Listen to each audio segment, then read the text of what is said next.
Okay, hi guys, welcome to the Cat King How to Crack Your Interviews and Build Your Profile video series. Today we are in conversation with Professor Sriram here from Wellinger.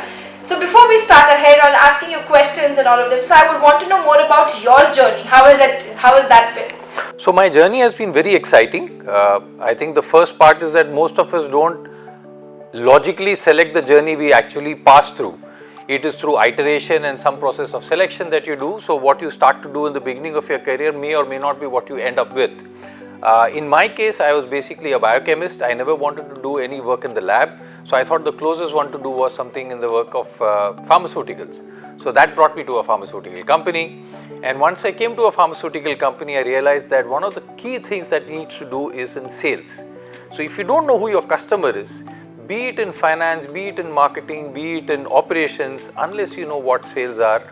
So therefore I joined a company where I had to do a little bit of sales. I got into the marketing company and then I said, if I don't have a professional degree, I'm going to have less chances of progress in life. So I went and did my MBA. I did a master's in marketing management from Jamnalal Bajaj. And in my entire life of 34 years, or let's say 25 years, I worked only in 3 companies. So the first company I worked for was 14 years, the second company I worked for 7 years, and the third company far lesser than that. And those days, the loyalty of a person was gauged by the amount of years he puts in a company. I think that's no more valid today. It's not more. Absolutely right. So everybody is changing, even the top management tends to change and think that if person gives back to the company within 3 years, their ROI is already got. So in those 14 years journey which I was in the first company, I got phenomenal opportunities to grow. I launched a lot of brands.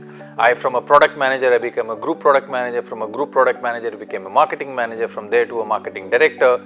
I was taken out from the company to start a new company altogether. I was sent to France for training.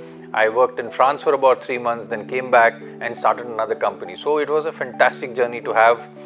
And you get a phenomenal opportunity to launch new products. So the healthcare comprises of pharmaceuticals, it comprises of medical devices, it comprises of equipment, also of say diagnostics. But I am from the pharmaceutical phase, so I had a lot of time. Most of the time I've been working only in this area. Sales is one thing extremely very critical, which I think, so it's been a very exciting journey for the last 25 years.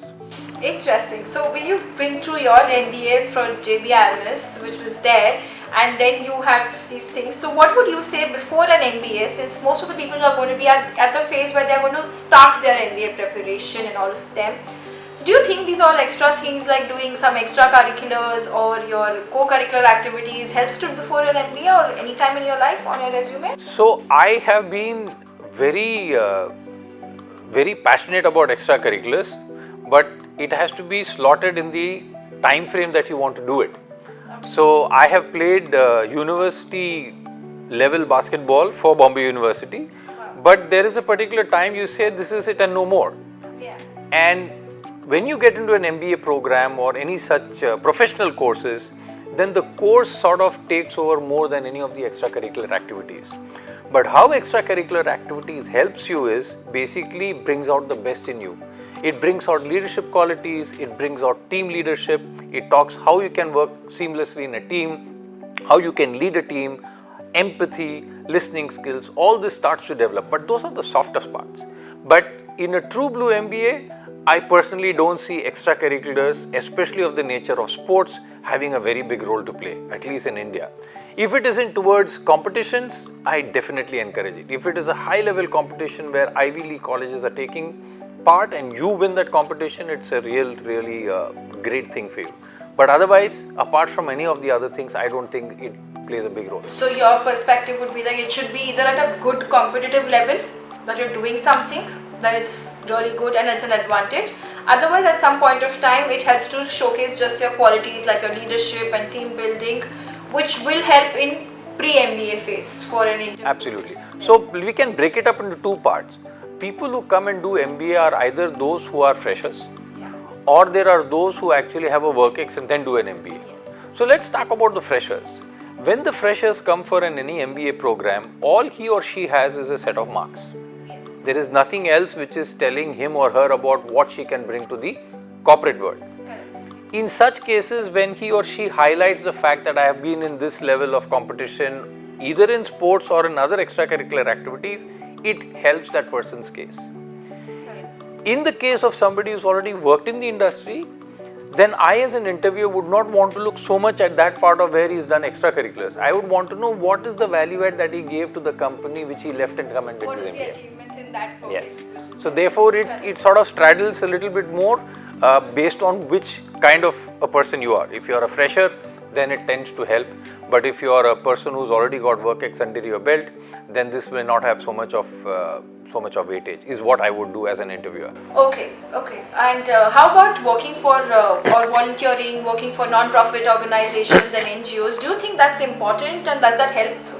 Yes, so from the time then we used to work from the time or to the time now, there is a lot sea change which has taken place. With the government regulations talking about CSR 2% to be put on such of activity which is mandated, this whole space has actually grown really big. And people who are keen to work in this area should definitely be encouraged to do that. The only problem is that these are not high paying jobs. And there is a lot of perseverance which you need to do, and it has to be so intrinsically passionate for you to do it that it doesn't bother you anymore.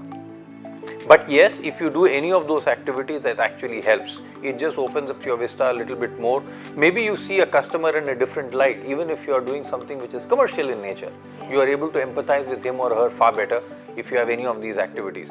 To the extent that even if you are an animal lover, you don't have dogs or pets, but you are a passionate animal lover, you will see that empathy willy-nilly comes out of you when you meet a customer. And that's something which is very important. Absolutely. It works well. It's very interesting. So you would have taken a lot of interviews and continuously probably in the past 34 years. Yes. So how would you say or what would be that one question which for you would be like a deciding factor, the make or break question? So let's start before even the question. So most of the time what happens is, and this is true for any interviewer who's a seasoned interviewer, no sooner the person walks in, you get a good feel and sense whether he or she is going to make the cut. Yeah. So you look at the person's sartorial sense, you see his professionalism, how he is etiquettes, how he starts to sit, his posture, poise, everything gives you a sense of whether this person is confident or not. Then when he starts to open his mouth and speak, you get a better sense of whether he has clarity in what he is going to talk about. Once you get a sense of that, then you get a little deeper. So you can say for a 15-minute interview, max in about 2 or 3 minutes, you can quickly make out whether the person is going to make the cut. So guys, that's very true for every interviewer. Like sir mentioned, a seasoned interviewer, it does not take 15 minutes to 30 minutes to decide whether are you a fit or not. The first 2 or 3 minutes, your first impression is what does the damage. Or the benefit, either way the case is. So what happens is that most of the people start to stumble because we get so many of these CVs that it becomes difficult to keep on looking at the same CV over and over again. So sometimes what we do is we tell them, you please tell me your story. So typically a candidate who is not very sure of himself just reads out mentally whatever he is written on the CV. He is unable to actually weave a story of himself. So for a person who would say that, I did my 12th in this school, then I did my college here, then I said, look, this is all there on the CV. But if somebody was to tell me that, sir, I come from a very humble background, my parents are middle class, my father is a government service, my antennas click up. I said, hang on, there is some story here. Something to connect. And then you start to prod and probe and you figure out that the person is actually pouring his heart out. And he is far more comfortable in what he or she says. And then when you get to a little bit of nitty-gritties on the technical part, you know that this person will actually do the job. But some of them who just don't know how to make their own pitch story are the people who actually stumble a lot. And you can easily make out and say, okay, thank you very much. You can be very polite. The person may or may not even know that he or she is not selected. Not selected. Yeah, so that's the key And thing. that's one of the skills. No, you don't let the other person Absolutely. mess your interview up. Yeah, so likewise, he also invests time in meeting me, so I should respect his or her time equally as well. So that's what you do. Interesting. So guys, the first and the most important thing is build your own story. Be able to sell yourself to anybody, and that is what should be helping you to make sure you crack any interview and make the cut out of it. Yep. That's it. That's all we have for you guys. We would love to keep having more of such interactions where we can talk more about interviews and how to prepare for those questions. you guys have any other doubts or questions which you would want to know, that what kind of interview questions, how do you want to look, or what should you keep in mind, you can always drop it in the comment section and we will help you guys and answer all of those questions for you. So thank you so much, sir. Thank you for giving us. Thank you so much for your time. Press the bell icon on the YouTube app and never miss another update from Cat King.